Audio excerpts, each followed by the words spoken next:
দুঃখজনক দৃশ্য, ছেলের বেকার ভাতার জন্য বাবাকে লাইন দিতে হচ্ছে। পশ্চিমবঙ্গে মমতা ব্যানার্জি এটাই দিয়েছেন, তারপরে উনি এই বেকার ভাতা দিয়ে ভোট চাইছেন। পশ্চিমবাংলার জনতার ভাবা উচিত যে আর কি করতে হবে। এবারে বাবার ওষুধের লাইনে ছেলে দাঁড়ায়, কিন্তু ছেলের চাকরির লাইনে বাবাকে দাঁড়াতে হচ্ছে। এই দুর্ভাগ্যজনক পরিস্থিতি পশ্চিমবাংলায় চলছে। এবার কে ভাতা পাবে, কতজন পাবে, কিসের আধারে পাবে, সে তো যখন পাবে বোঝা যাবে। পারবেন না। যে ক্যালকুলেশনটা ছিল যে হুমায়ুন কবির সংখ্যালঘু ভোটকে ভাগ করে দেবেন বিজেপির ফায়দা কি বলবেন? গতবারে আইএসএফ নিয়েও এরকম কথাবার্তা হয়েছিল, কারণ কে ইলেকশন লড়বে তার মতো করে লড়বে, তার জন্য বিজেপি কী যায় আসে। বিজেপির মতো লড়াই করছে, বিজেপির সংগঠনের জোরে কর্মীদের লড়াইতে আমরা জিতব। এখন হুমায়ুন কবির ছিলেন, সব পার্টি করেছেন উনি, তার এখন মনে হয়েছে আলাদা পার্টি করে লড়া উচিত। তো যারা ওনার সঙ্গে যাবে তারা লড়বে, বিজেপির মধ্যে জড়াবার কী আছে।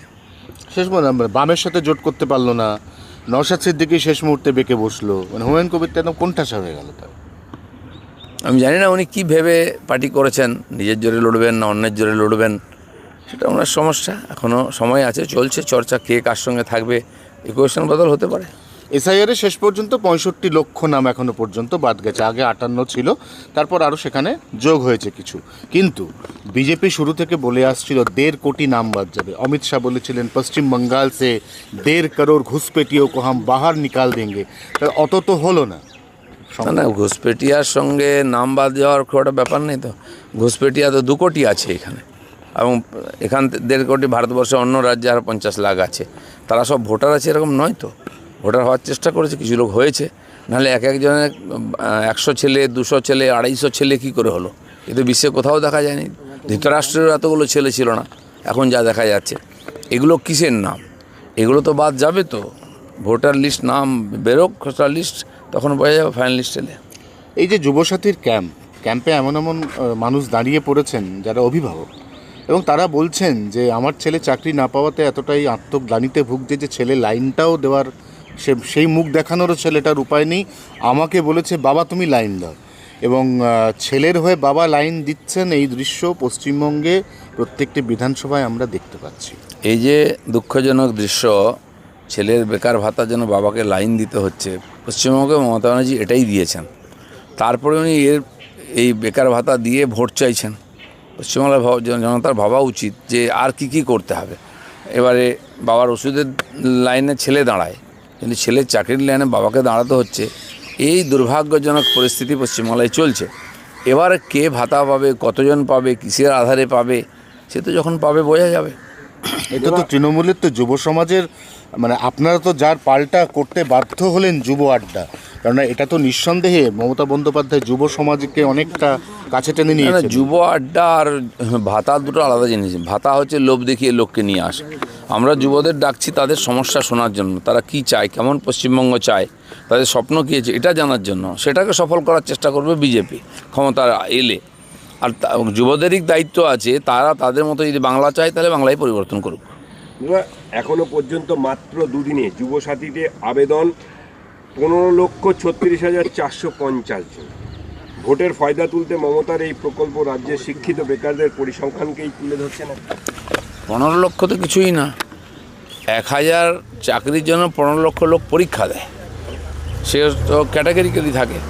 এখানে তো কয়েক গুণ হবে এই সংখ্যাটা, এখন তো আসল সংখ্যা কোটি পার হয়ে যাবে। তো হয়তো উনি জানতে চাইছেন কত বেকারকে উনি রাখতে পেরেছেন পশ্চিমবাংলায়, তার লিস্ট তৈরি হবে। রাজ্য জমি না দেওয়ার জন্য 170টি বেশি রেলওয়ে ওভারব্রিজের কাজ আটকে রয়েছে। দ্রুত জমি দেওয়ার জন্য রাজ্যকে ফের চিঠি দিয়েছে রেল। তাহলে কেন্দ্রীয় বঞ্চনা নিয়ে তো অনেকবার শাসক। কেন্দ্রের কোনো চিঠির জবাব রাজ্য সরকার দেয় না বা কোনো সহযোগিতা করে না। তার প্রমাণ হচ্ছে আমাদের মেট্রো, চিংড়িঘাটা মেট্রোর সংযোগ হচ্ছে না বলে এত খরচা করে পড়ে আছে। আর নিউ টাউনের ভিড়টাও কাটছে না। নিউ টাউনে যে জাম হচ্ছে আজকে, যদি মেট্রো চালু হয়ে যেত সেটা হতো না, লোকেরও সুবিধা হতো, খরচাও কম হতো। আমরা দেখলাম হাওড়া শিয়ালদা মেট্রো হতে মানুষের কত সুবিধা হয়েছে। কিন্তু মমতা ব্যানার্জি সেটা আটকাবার জন্য সুপ্রিম কোর্টে চলে যাচ্ছেন, সেটা জুড়তে অনুমতি দেবেন না। তো তার কাছ থেকে কী আশা করা যায়? রেলের সমস্ত প্রজেক্টকে আটকে রেখেছেন উনি, এমনকি উনি যেগুলো ভিত্তিপ্রস্তর স্থাপন করেছিলেন সেগুলোও শুরু করতে দিচ্ছেন না। এই মেট্রোটা যদি কানেক্টেড হয়ে যায় অনেকে বলছে যে এটা বিজেপির ফায়দা, ওই জন্য উনি ভোট পর্যন্ত ওই চিংড়িঘাটার কানেকশনটা হতে দিচ্ছেন না বলে অনেকে বলছে। না, পশ্চিমবাংলার মানুষের যদি একটা সাধারণ বুদ্ধি থাকে যে এই ধরনের একটা সরকার, একজন মুখ্যমন্ত্রী যে তাদের জীবনকে সাবলীল করতে পারছেই না, যদি কেউ করে তাকে সহায়তাও করছে না, তো তাদের ভোটা উচিত। রেলকে আটকে রেখে ভোট নেবেন, এটাই ওনার মানে পলিটিক্স। টাটাকে তাড়িয়ে দিয়ে সরকারে আসবেন, এটা উনি করে সফল হয়েছেন, তাই মনে হয়েছে যে এটাই রাস্তা। বলছি 26-এর ভোট যুদ্ধে হিন্দুত্বে শান দিতেই ফের বিজেপির রথযাত্রা বাংলায়, ফের বিজেপির রথযাত্রা কর্মসূচি উত্তর এবং দক্ষিণ দুই বঙ্গেই ছুটবে বিজেপির রথ। রথযাত্রাটা ভারতবর্ষে খালি হিন্দুত্ব নয়, জনসম্পর্কের মাধ্যম। এটা সব রাজ্যে দেখুন, সব পার্টি করে ইলেকশনের আগে, তো বিজেপিও করে এসছে। হ্যাঁ, রথের এটা গরিমা আছে আমাদের দেশে, রথ শব্দের সঙ্গে মানুষ যুক্ত হয়, বহু মানুষ দেখতে আসে। সেই জন্য এই যে যাত্রা, এটা পরিবর্তন যাত্রা হবে, মানুষের কাছে মেসেজ পৌঁছে দেবো, দেশ বাংলায় পরিবর্তন করুন, মোদিজির বার্তা আমরা পৌঁছে দেবো।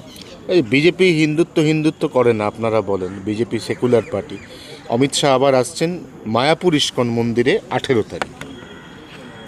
মায়াপুর ইস্কন মন্দির বিশ্ববিখ্যাত মন্দির তৈরি হচ্ছে, সেটা তারা চান যে একবার মাননীয় অমিত শাহ ওখানে যান।